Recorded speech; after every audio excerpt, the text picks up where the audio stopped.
between the two large stone lions that have been guarding the entrance to New York City's public library for over a century is way over 2 meters. The iconic felines traditionally wear wreaths at Christmas time, but this year their accessories, face masks, arrived early and won't change depending on the season. But we New Yorkers care for everybody. That's the mask. So, and the symbol of helping each other. You know, this is care for the symbol of we're caring for other people. Twin lions' patience and fortitude have calmly watched the city live through a month of protests in June without budging. Their job is to protect the building of New York City Public Library on 5th Avenue, and they have done it well despite the pandemic.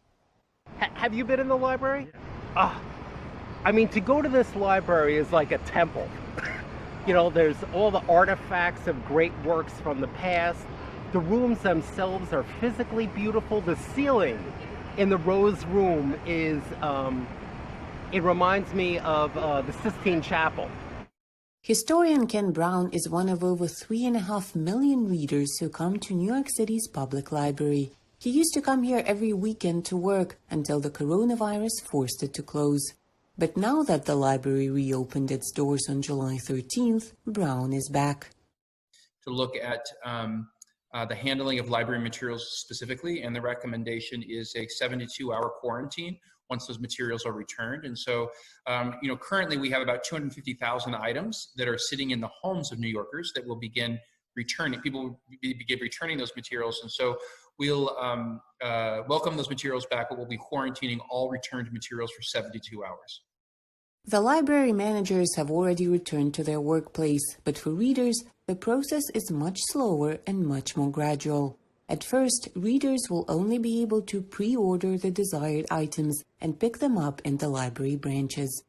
So we've seen a dramatic increase of signups for library cards, about 50,000 signups during the period that we've been closed, which is a significant number for us, and a huge increase in the downloading of materials, so ebooks, audiobooks, library resources, and not just on the Simply E app, but the use of our research services online. The library invited young actors and actresses that read a whole array of books for kids, professional teachers who could help children with homework, and just famous New Yorkers who left their advice of what to read during the lockdown. Jill Lepore's Magisterial History of America. When I was a teenager, to reading Charlotte's Web to my grandchildren. My favorite book is Beloved by Toni Morrison. Shea Youngblood, Black Girl in Paris. Despite the slow return to the new normal, the New York Public Library excitedly entered the summer of 2020. This year, it celebrates its 125th anniversary. And though there will be no large-scale festivities, there is little doubt this time will ever be forgotten. For Elena Wolf in New York, Anna Rice-VOA News.